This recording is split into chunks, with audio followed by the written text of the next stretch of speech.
નમસ્કાર દર્શક મિત્રો, આપ નિહાળી રહ્યા છો N24 ગુજરાતી। તો નજર કરીશું આજના મહત્વના સમાચાર પર। સુરતના પાલ વિસ્તારમાં નોંધાયેલા લૂંટના પ્રયાસના ગુનાનો પાલ પોલીસે ભેદ ઉકેલી 3 આરોપીઓને ઝડપી પાડ્યા છે।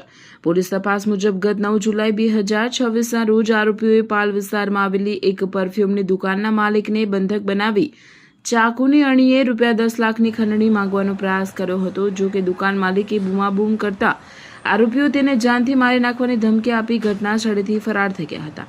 તપાસ દરમિયાન પોલીસે 3 આરોપીઓને ઝડપી પાડ્યા હતા। પકડાયેલા મુખ્ય આરોપી યશ અગાઉ અંદાજે 1.5 વર્ષ પહેલા આ જ પરફ્યુમની દુકાનમાં નોકરી કરતો હતો। હાલ તેને પૈસાની જરૂરિયાત હોવાથી તેણે અન્ય સાગરીતો સાથે મળીને લૂંટનો પ્લાન ઘડ્યો હોવાનું પોલીસ તપાસમાં સામે આવ્યું છે।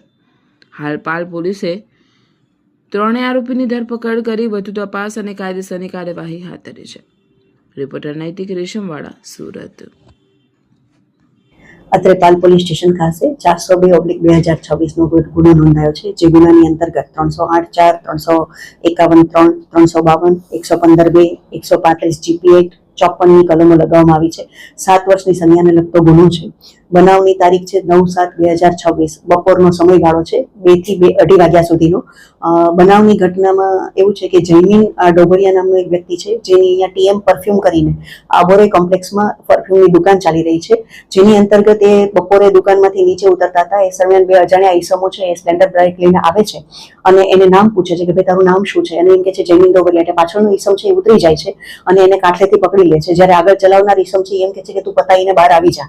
એ ઈસમ છે એ સ્પ્લેન્ડર લઈને બહાર જતો રહે છે અને જે બીજો ઈસમ છે એને ગળેથી પકડી અને ખેંચવાનો પ્રયત્ન કરે છે, ઢીક્કા મુક્કીનો માર મારે છે અને એમ કે છે કે 10 લાખ રૂપિયા દે દે, યશને તેરા ગેમ બજા ડાલા હે।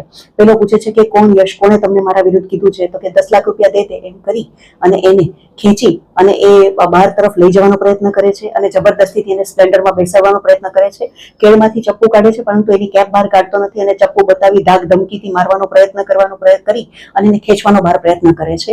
મીનવાલે આ ફરિયાદી છે એ બૂમ ભરાડા કરે છે, જેના કારણે બંને આરોપીઓ ગભરાઈ જાય છે અને એને મૂકી અને સ્પ્લેન્ડર લઈને બહાર જતા રહે છે।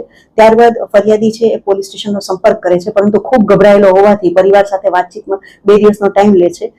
પરંતુ પોલીસે આમાં સઘન અપરાધની ગંધ આવતા પોલીસે આમાં બિલકુલ કડક ધોરણે કામગીરી કરી અને પોલીસે આરોપીઓની પૂછપરછ કરતા આરોપીઓના ફૂટેજ માટે ત્યાં આગળ જઈ અને સીસીટીવીની તપાસ કરી। તો ત્યાં આગળ જોયું તો 2 દિવસથી એ લોકો ત્યાં એની રેકી કરી રહ્યા હતા અને પોલીસે એમના ચહેરાથી એમની ઓળખાણ કરી અને એ લોકોનું રેસિડન્ટ ક્યાં છે એ તપાસ કરી।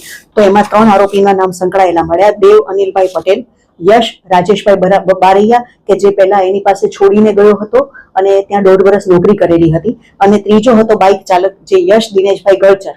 આ 3 જણાની સંડોવણી મળતા પોલીસે એમના ઘર પાસે વોચ રાખી હતી અને પોલીસે 3 આરોપીઓને ઝડપી કર્યા। મીનવાઇલ અહીંયા આગળ આપણે જયમીનભાઈને પણ કીધું કે આપ ફરિયાદ આપો, આ ગંભીર પ્રકારનો ગુનો છે। જયમીનભાઈ પરિવાર સાથે વાર્તાલાપ કરી અને પોલીસ સ્ટેશનનો સંપર્ક કર્યો અને તાત્કાલિક પોલીસે એમની ફરિયાદ લીધી છે અને 3 આરોપીઓને પણ પોતાની કસ્ટડીમાં લઈ લીધા છે।